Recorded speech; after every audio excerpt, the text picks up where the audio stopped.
because she was so upset when she woke up to chemtrails 7 years ago. She was so upset that she wrote a children's book called Funny Clouds. She wanted the kids to know what was going on. She also made her own podcast, and I'm very thankful to have her here with us. All right, I'd like to just start off by thanking my mother for this presentation, rest her soul. When I was a little girl, she went to a parent-teacher conference, and the teacher told her, Raphaelle talks too much in class. She has lots of potential, but she talks too much in class. And when I told her, Mom, I'm talking to her, I'm asking her questions, she said, screw her, you ask your questions. And I've been asking them ever since. And it was the question in What in the World Are They Spraying that got me looking up. And not only did I see that movie, but on that day, I believe creator, source, whatever you want to call it, gave me the biggest display I had ever seen, ever noticed of climate engineering, or that I would notice for another 3 months thereafter. So I took it as my personal invitation to step up, because I said, oh, hell no. Not the sky, not this. I'm a freedom lover, I got a big mouth, and I'm hard-pressed to shut it up at the right times. I'm going to try and keep this nice. The powers that be love to divide and conquer. They do that with the truth, they do that with us, and the climate change discussion is the perfect example of this. You're either, climate change, you're either a CO2 believer, that it is CO2 is responsible for global warming, climate change, or whatever the term is, or you're a denier. You know, that's pretty much where you fall in the mainstream narrative. Of course, we're all here with a third narrative saying, well, climate engineering is contributing to this and is probably driving this beyond a doubt more than anything, any other single factor. Oh, I'm sorry, I don't have to do that.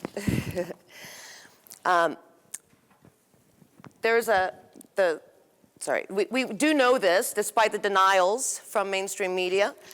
We know this. We know this like a partner knows her lover who is cheating on her, and you haven't caught him yet, but you know.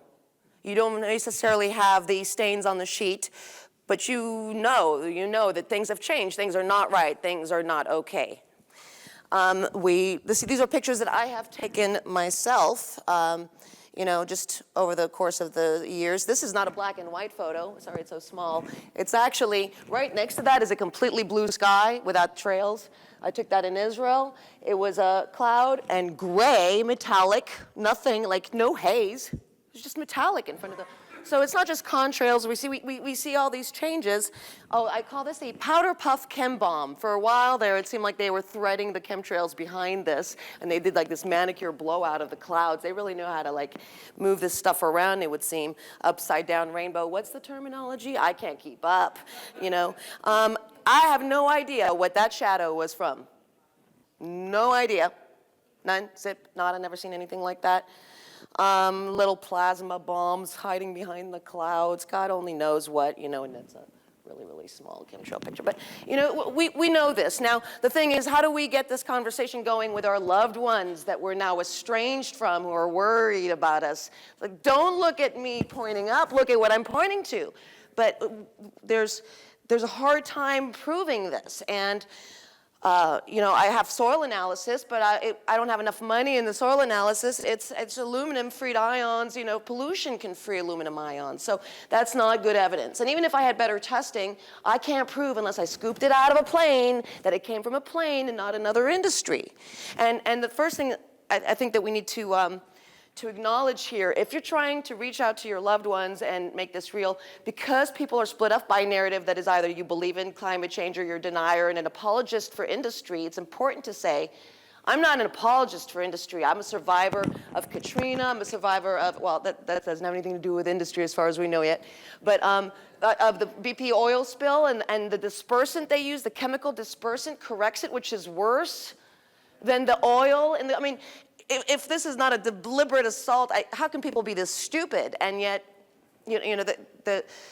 this is not to take industry off the hook. In fact, if you legitimize geoengineering, you're getting industry off the hook because you're buying them more time to keep polluting.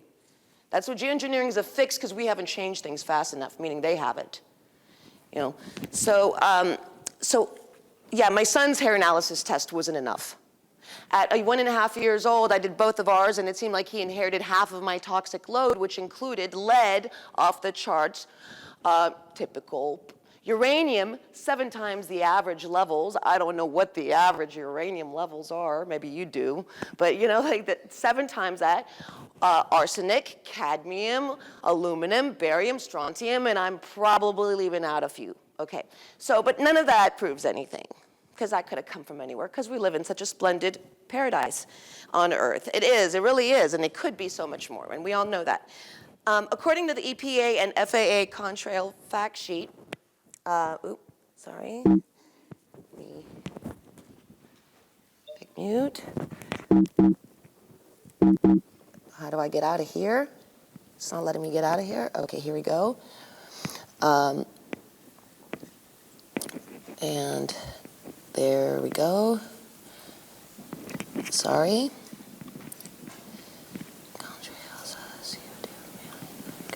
Okay. And, all right. Is it up there? Oh, good, okay.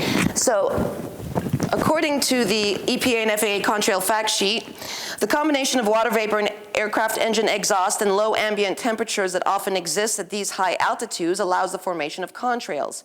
Contrails are composed primarily of water in the form of ice crystals and do not pose health risks to humans.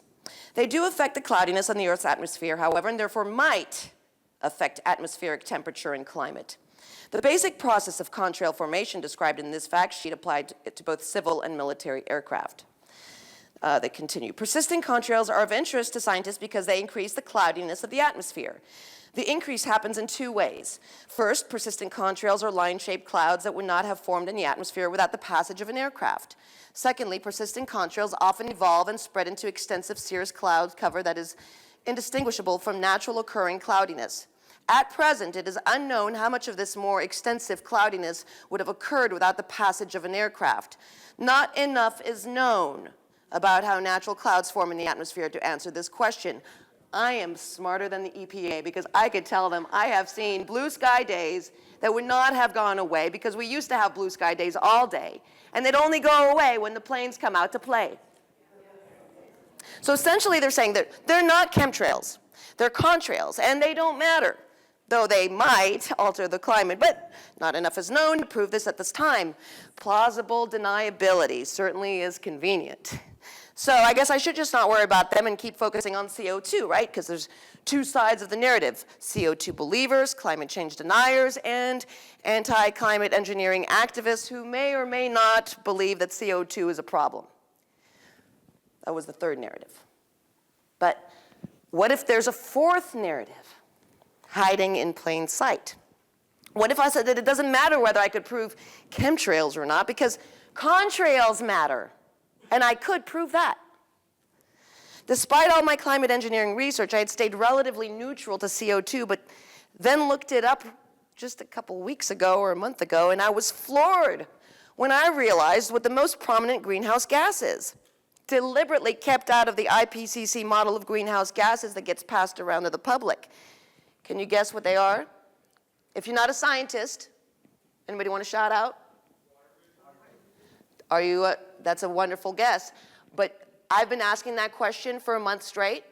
And if you weren't a scientist, are you a scientist?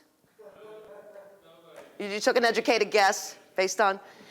Even chemtrail activists, even CO2 believers that are well read on this, they've fought me on this. They said, you know, methane, CO2, who really, sorry, you know, who really knows? Nobody guessed water vapor. Nobody guessed water vapors here, so let me put this up here. And the reason for this is because all IPCC graphs of greenhouse gases omit this, all right? Omit that water vapor is the most prominent greenhouse gas on Earth, okay? A greenhouse gas, like carbon dioxide, it represents around 80% of total greenhouse gases in the atmosphere and 90% of greenhouse gas volume. Where have I been for 7 years? How many billions of dollars does it take to keep everyone, left, right, and alternative of the narrative, completely unaware of an obvious scientific fact? So water vapor and clouds account for 66 to 85% of the greenhouse effect compared to a range of 9 to 26% for CO2, Yale, 2008. Now when I wrote Funny Clouds, a chemtrail tale, my act of love to parents who did not want to lie to them and who could not keep up with the lies around them, and just the fact that they're going to be painted as crazy wingnuts, you know, based on the mainstream narrative. I had 7 bad reviews before I sold my first book.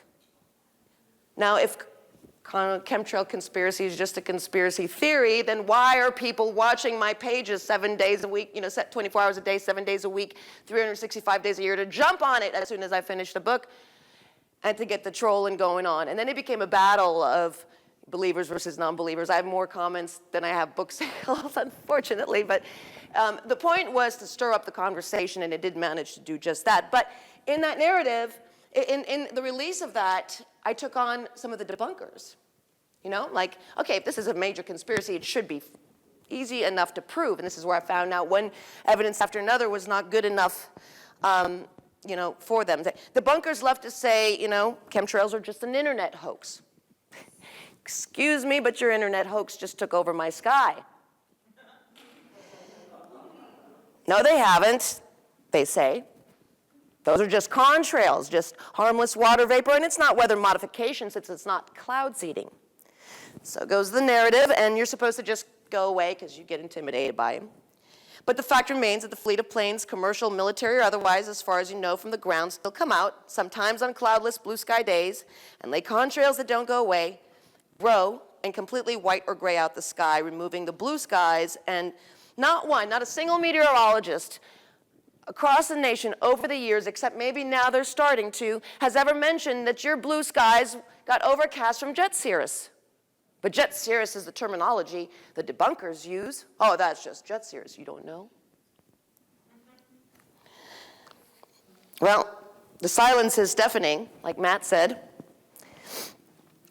And meteorologists just regurgitate what is doled out to them. I went to the American Meteorological Society conference last year that came to New Orleans and was asking meteorologists what they thought about geoengineering. They all agreed it was a horrible idea, but might be necessary later on. And when I asked them why they thought it wasn't going on currently, they all said the same things. They get a songbook, you know, so don't hate on them. They're not necessarily in the know. They wouldn't be given the wrong songbook, right? All this science that goes behind it. But they thought it was too expensive. Well, it's not relatively cheap, considering the alternative of getting off major fossil fuel consumption and all the other polluting elements of industry.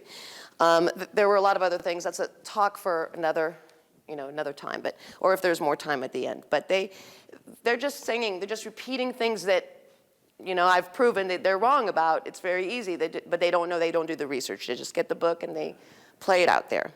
So to correct some of the things. First off, contrails are weather modification. They get away with claiming that it's not to the extent that they do in the debunking things because they say cloud seeding uses flares. Okay, so yeah, contrail is not a flare weather modification.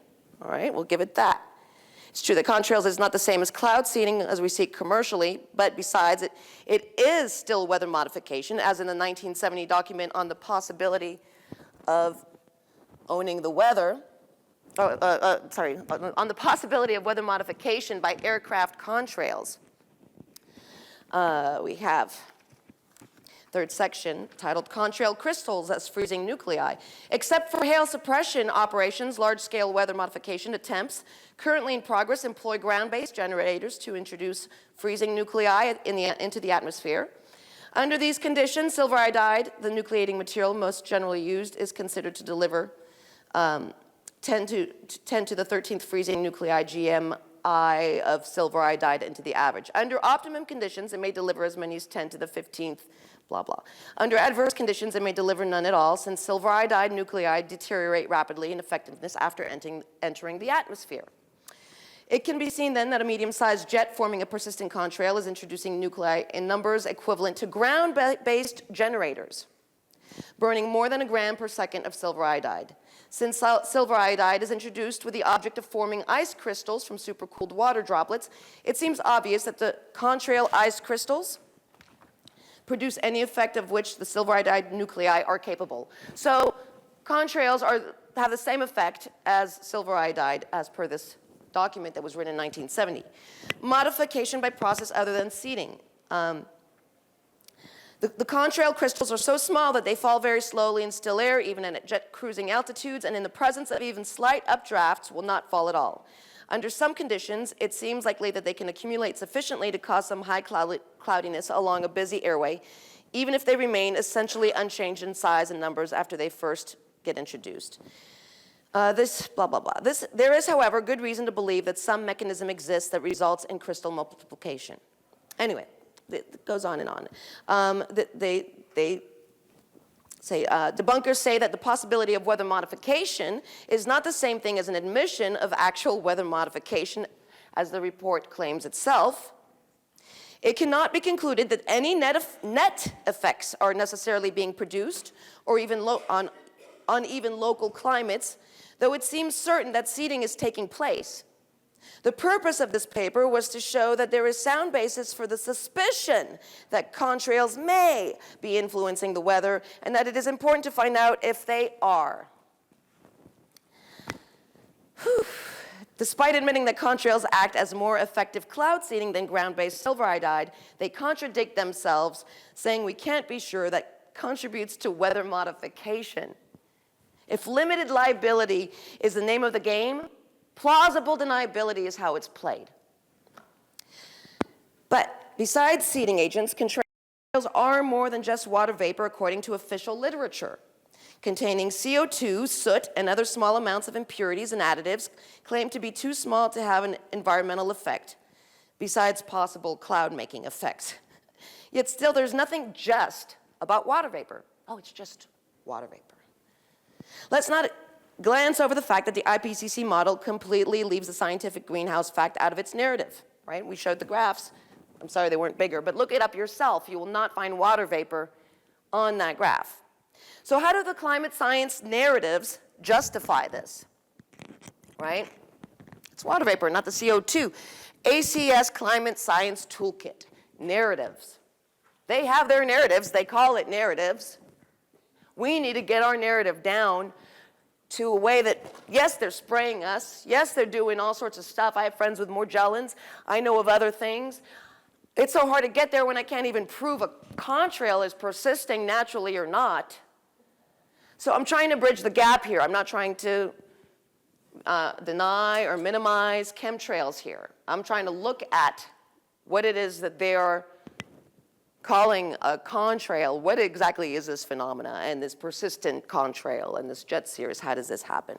Well, the climate science narrative justifies this by saying, the addition of the non-condensable gases causes the temperature to increase, and this leads to an increase in water vapor that further increases the temperature. This is an example of a positive feedback effect. The warming due to increasing non-condensable gases causes more water vapor to enter the atmosphere, which adds to the effect of the non-condensables. So therefore, CO2 is more important, according to them. Oh, so there's a positive feedback loop that further warms the air, making CO2 worse. Well, it turns out there's also a possibility that adding more water vapor to the atmosphere could produce a negative feedback loop effect. This could happen if more water vapor leads to more cloud formation. Clouds reflect sunlight and reduce the amount of energy that reaches the Earth's surface to warm it. If the amount of solar warming decreases, then the temperature of the Earth would decrease. In that case, if the amount of solar warming decreases, then the temperature of the Earth would decrease. In that case, the effect of adding more water vapor would be cooling rather than warming. But cloud cover does mean more condensed water in the atmosphere, making for a stronger greenhouse effect than non-condensed water vapor alone. It is warmer on a cloudy winter day than on a clear one. Thus, blah, blah, blah. The possible positive and negative feedbacks associated with increased water vapor and cloud formation can cancel one another out and complicate matters. The actual balance between them is an active area of climate science research. We're still researching, and yet we're going and jumping on the geoengineering bandwagon so conclusively. So then, the science is not settled as they claim, hiding once again behind the curtain of plausible deniability. NASA's The Importance of Understanding Clouds says it all in a beautiful little nutshell. I could just show this one piece all day. STFU, listen to NASA. Look, I just want to say something. There's a lot of fabulous, beautiful people that work for NASA that are working on legitimate projects, and they don't know what the greater agenda of the core is. So I just want to clarify that. You know, people, the Jews, the Masons, people are people. There are elite families and globalist agendas that are manipulating people. So let's not, you know, write off groups of people. We need to come together and let's divide. Thank you. While I don't trust all of NASA's conclusions, I do have a lot of respect for a lot of their raw data. I'll draw my own conclusions. Even small changes in the abundance or locations of clouds could change the climate more than the anticipated changes caused by greenhouse gases, human-produced aerosols, or other factors associated with global change. Even small changes in the abundance or location of clouds could affect the climate even more than the anticipated changes caused by greenhouse gases, other greenhouse gases, human-produced aerosols, or other factors associated with global change. Smithsonian Institute. Airplane contrails may be creating accidental geoengineering. You think? Dissipating haze from plane exhaust alters how sunlight reaches the Earth and may be unintentionally affecting our climate. Well, excuse me, but isn't that what us chemtrail activists have been saying for years? That we are seeing geoengineering going on. We get the tinfoil hats and Smithsonian gets intellectual brownie points for saying what we know is going on may be going on, and only accidentally. Again, limited liability is the name of the game, plausible deniability, how it's played. Appleman chart, okay. We're gonna test these trails. The Appleman chart, you heard about it? It was how to be able to predict if a contrail was gonna persist or not. People don't realize this. There's something false in the narrative when you say that there is no historical reference for persistent contrails. That's not true. That's not true. I've got something from 1921. I got something from 1945 that's interesting. I would love to get into it some more if there's some time at the end. It is a phenomena that was very rare. They are exploiting it. I wasn't quite sure how, but stay tuned here. We're getting to it. First, we saw a contrail. We used the sounding data from local sounding boards that use weather balloons to see what the temperature, relative humidity is at different altitudes. So now when they tell us, oh, you don't know, when that's a small contrail and that's a chemtrail and that's how you know, oh, well, there could be at different altitudes. You're just too dumb to know because you're on the ground and stupid. You're just a little human, so go away. You know, and so we said, well, okay, well, how do they do it? The Appleman. Okay, we used NASA's Appleman in 1945. They had, and we were like, ooh, busted, gotcha. Contrail persistent when it shouldn't. Posted that all over and came the debunkers. Oh, no, yeah. They said the sondes that are used have a dry bias, so they're not really that good. And plus, the planes are different now, so the conditions that make trails persist are different. Okay. You know how some people say contrail turbojet engines should be making less contrails, not more, in the chemtrail narrative? And I have no idea. I'm not a scientist. I'm just a dumb human. But if I say they should create less persistent contrails, I'm in the position of having to prove it. They say that they should make more contrails. I say, okay, why are you doing that? Don't you know they affect the weather? Don't get caught up in narratives. Don't get cornered into responding in a certain way, no matter who, even our heroes, or telling us. Hold these people accountable to their narrative because it doesn't hold water. Stop being in the position to prove yourself. Have them prove themselves.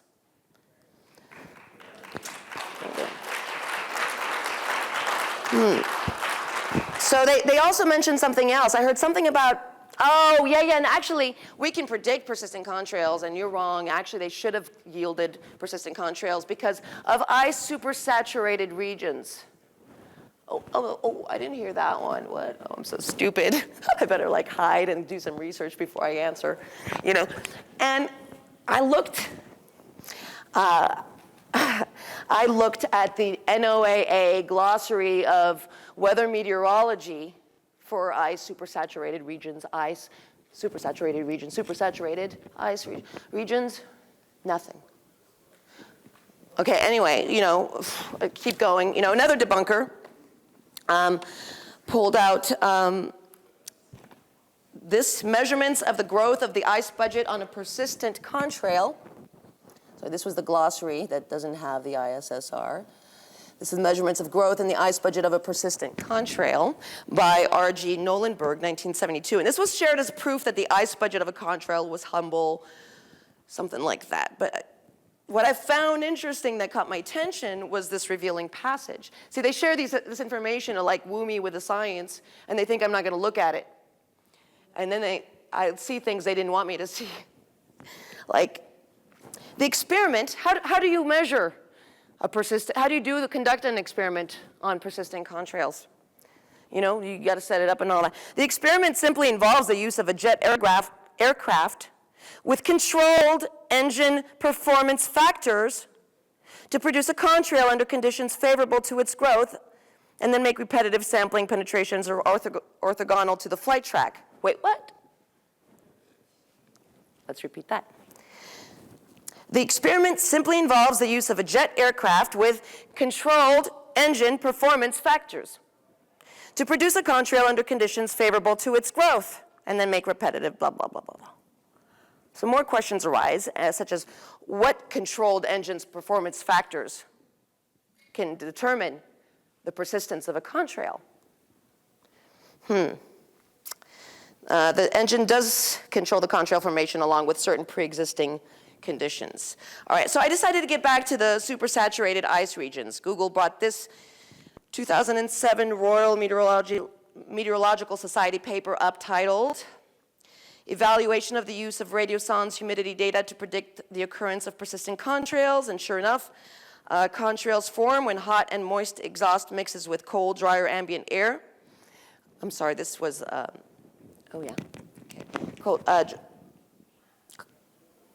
with cold, drier ambient air. This increases the relative humidity and can lead to water saturation if ambient air is below a critical temperature. The critical temperature is given by the Schmidt-Appelman criterion and depends on the ambient pressure, humidity, and temperature, as well as engine-dependent parameters.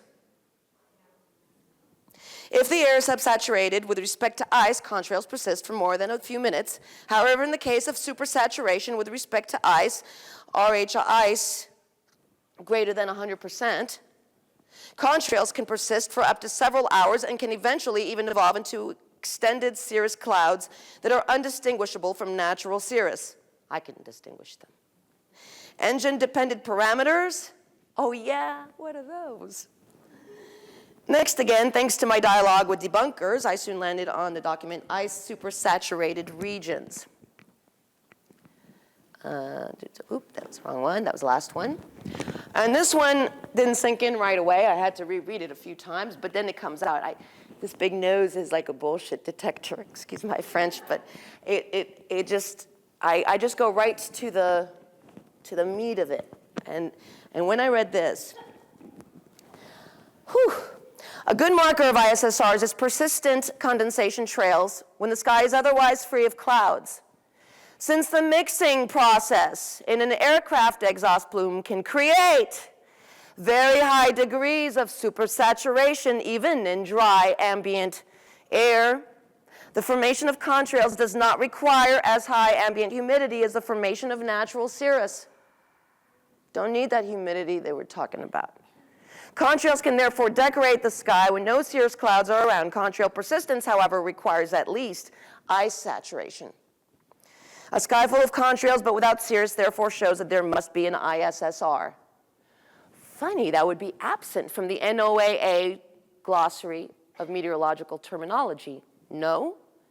Seeing as this is the very basis of the conspiracy theories, that you would think that they would want to share as much of this as possible. Let me tell you, one of the debunkers, Peter Mitch on Facebook, I've had up my butt so far for so long I could taste him in my tonsils. And I'm so sorry for these people inspire vulgarity in me because they're paid to destroy my son's future. And I keep him around to argue with him because he was the more polite one. But you know how I lost him? After all these years of like trying to get rid of him?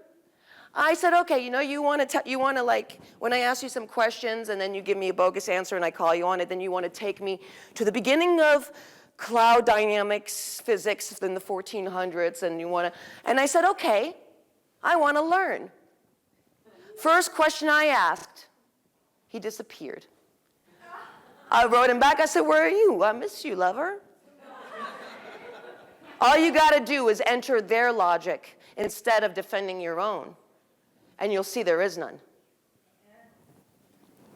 Some chemtrail activists claim that jet exhaust should be less inclined. We already did that, but anyway. So, mixing process. These clouds, you know, here we were talking about what kind of paint is coming out of the planes. Is it a water paint color or is it a chemical color paint? But it is the canvas. It is the canvas. You send your planes, they don't have to be making any contrails. And I have seen what I was labeling and suspecting were quick dispersed chemtrails. Years ago, I was in Charleston, South Carolina, and they would come out. They were longer than the short ones. They were longer, but then the sky got heavy at the end of the day when the fleet of planes all came out, and you could slice the air, it seemed. And then I proved it to myself, but I can't share that proof with the world because I didn't take a picture. I had binoculars that were Army military grade, and I saw two other planes. Now, I can't remember if they were in front or behind it, but they were triangulating on it, like studying it, and they had no contrail. So it's not just like, I would tell people, my God, if you can't even understand about these chemtrails, you're not going to, the rest of the technology is going to go over your head. Because it's 30, 40 years ahead of us already, and, you know, exponentially multiplying.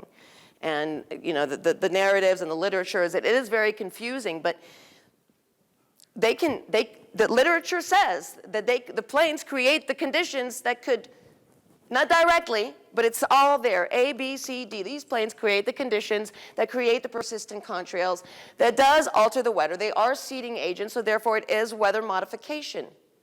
And so these are some of the questions that we want to ask of the people holding the official narrative.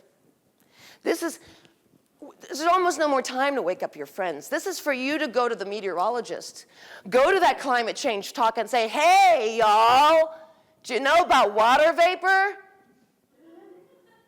And let them talk about it. When they say, oh, well, it does have a cooling effect, or it does have, you know, well, we don't. It has both. That needs to be regulated. So anyway, questions that need answering from those that hold the official narrative.